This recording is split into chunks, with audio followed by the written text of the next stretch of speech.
Assalamualaikum warahmatullahi wabarakatuh. Perkenalkan, nama saya Septiari. Saya mahasiswi semester 2 di kampus Universitas Bina Sarana Informatika Jatiwaringin di bidang S1 Manajemen. Di video kali ini saya akan membahas atau menjelaskan dasar-dasar perpajakan. Tapi sebelum saya memulai menjelaskan atau membahas dasar-dasar perpajakan, kita lihat dulu kondisi APBN di 2020 di negara kita ya. Karena di 2021 baru berjalan banget, jadi kita melihat kondisi APBN di negara kita 2020. Ini dia kondisinya. Bisa kita lihat ya, data APBN-nya. Itu yang warna biru adalah penerimaan atau pendapatan negara kita. Lalu warna oranye atau kuning tuh, itu adalah belanja negara kita. Wow, pasti belanja negara tinggi dong ketimbang pendapatan negara kita, ya kan? Yaitu APBN, anggaran, pendapatan, belanja negara selalu lebih tinggi belanja negaranya. Nah, itu dia grafik atau gambar kondisi APBN di 2020. Oh iya, pendapatan negara di tahun 2020 anjlok menjadi 1.699 triliun. Dan belanja negaranya wow, cukup tinggi banget, menjadi 2.739 triliun. Pasti dong, lebih tinggi belanja negaranya ditimbang pendapatannya. Kayak gitu. Lalu bagaimana sih keadaan atau kinerja penerimaan pajak kita Indonesia saat ini? Ini saya kasih lihat kondisinya atau grafiknya ya. Bisa dilihat ya teman-teman semuanya. Contohnya kinerja penerimaan pajak kita mencapai 84% dan mencapai targetnya sekitar 1.577 triliun. Bisa dilihat ya di grafiknya, oke. Lalu yang ditarik oleh pemerintah tahun 2019 mencapai 1.332 triliun. Ya, grafik kondisi kinerja penerimaan kita pada saat ini. Ya, alhamdulillah sih ya, selalu meningkat dari tahun 2010 hingga tahun 2019. Tandanya itu berarti kita sebagai warga Indonesia taat pada pajak. Lalu ada istilah dengan free rider. Apa sih free rider? Kalian tahu? Free rider itu orang yang tidak mau membayar pajak, lalu dia menikmatinya atau merasakan fasilitas-fasilitas layanan publik. Lihat dari siklusnya. Saya akan mengasih tahu kepada teman-teman semuanya gimana keadaan siklusnya. Ini dia siklusnya. Bisa dilihat ya semuanya. Pembayar pajak membayar pajak, lalu uang pajaknya masuk ke kas negara. Nah, dari kas negara dibuatlah APBN, anggaran pendapatan belanja negara, yang meliputi fasilitas penyediaan, fasilitas negara, dan layanan-layanan publik lainnya. Contohnya apa aja sih layanan-layanan publik? Contohnya seperti kesehatan, transportasi, listrik, dan masih banyak lainnya. Nah, setelah fasilitas itu terjadi, kemudian dirasakanlah oleh pembayar pajak. Namun yang tadi saya bilang ada juga yang namanya free rider. Apa tadi free rider?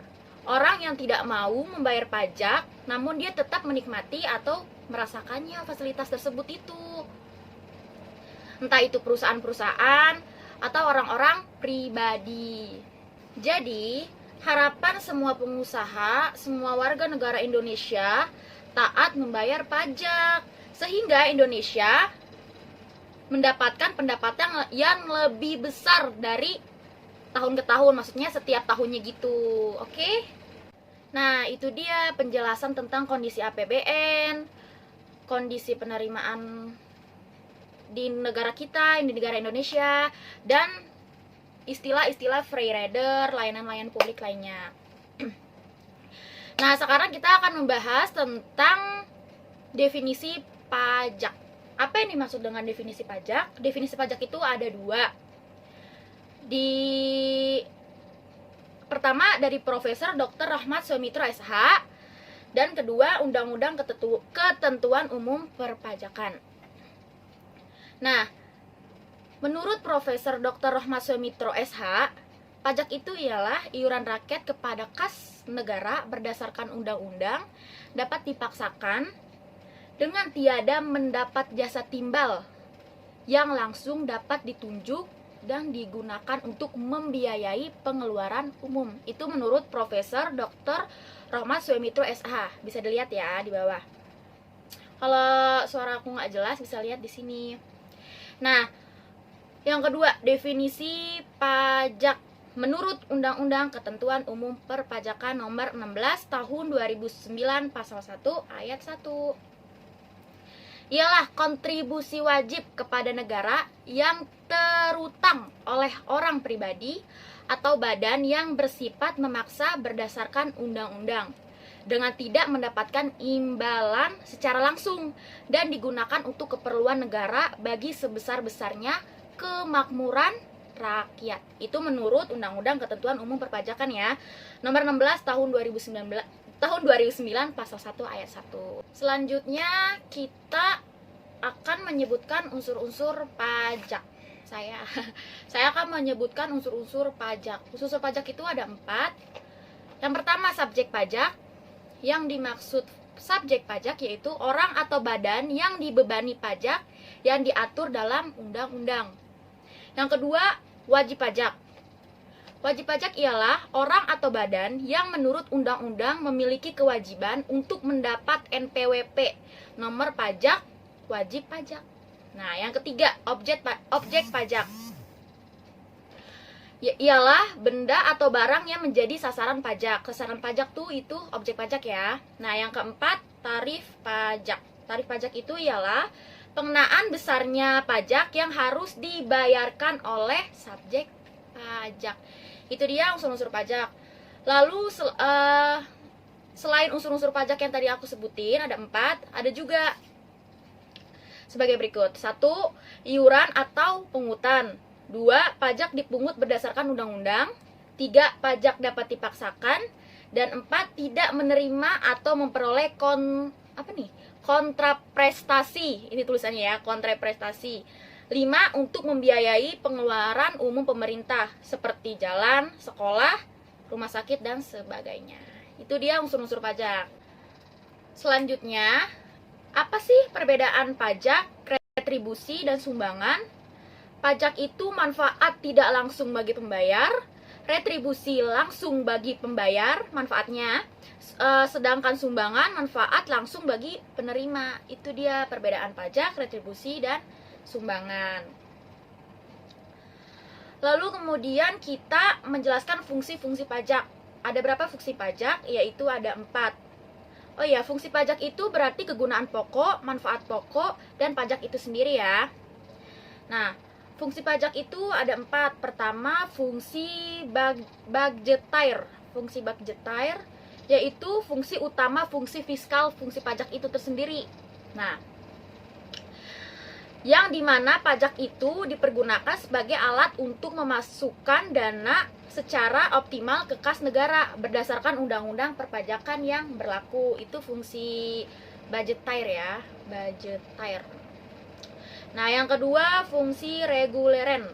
Fungsi reguleren yaitu pajak yang digunakan oleh pemerintah sebagai alat untuk mencapai tujuan tertentu.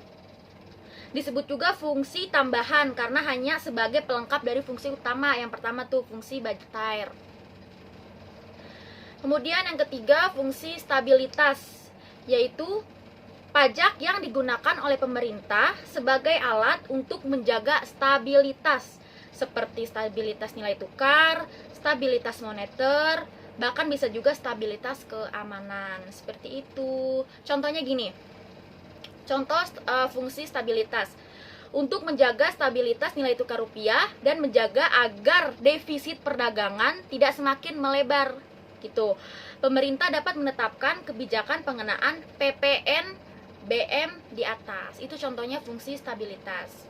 Kemudian yang terakhir fungsi redistribusi, yaitu pajak yang mempunyai fungsi pemerataan, yang artinya dapat digunakan untuk menyeimbangkan dan menyesuaikan antara pembagian pendapatan dengan kesejahteraan masyarakat. Itu fungsi redistribusi. Lalu ada dasar kategorisasi pajak. Ini dia siklusnya. Menurut cara pembebanan, yaitu ada 2. pajak langsung dan pajak tidak langsung. Yang dimaksud pajak langsung yaitu pajak yang harus dipikul dan ditanggung sendiri oleh wajib pajak tersebut. Contohnya seperti pajak penghasilan, pajak bumi dan bangunan, dan pajak penerangan jalan, dan masih banyak lainnya ya. Yang kedua, pajak tidak langsung.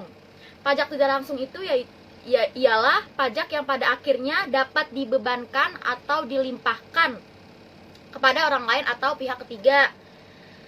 Contohnya seperti pajak penjualan, pajak pertambahan, pajak penjualan atas barang mewah, dan bimatrai, bicukai, pokoknya dan lain-lain.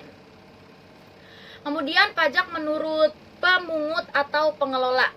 Itu ada pajak pusat, pajak daerah, dan pajak daerah itu meliputi dua golongan, seperti pajak provinsi, pajak kabupaten, kota. Kemudian pajak menurut sifatnya, ada dua, yaitu pajak subjektif dan pajak objektif.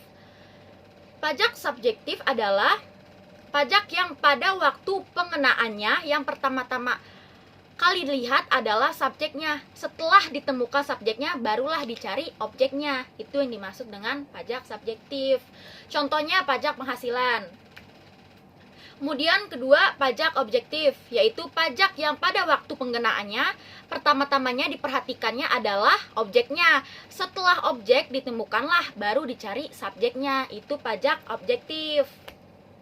Contohnya seperti PPN, BM, PBB, pajak kendaraan bermotor, bimatrai, dan bimasuk. Itu contoh dari pajak objektif. Baik semuanya teman-teman, saya akhiri dulu tentang penjelasan dasar-dasar pajak. Mohon maaf bila saya ada salah kata, karena saya masih belajar dan masih mahasiswi. Wassalamualaikum warahmatullahi wabarakatuh. Dadah.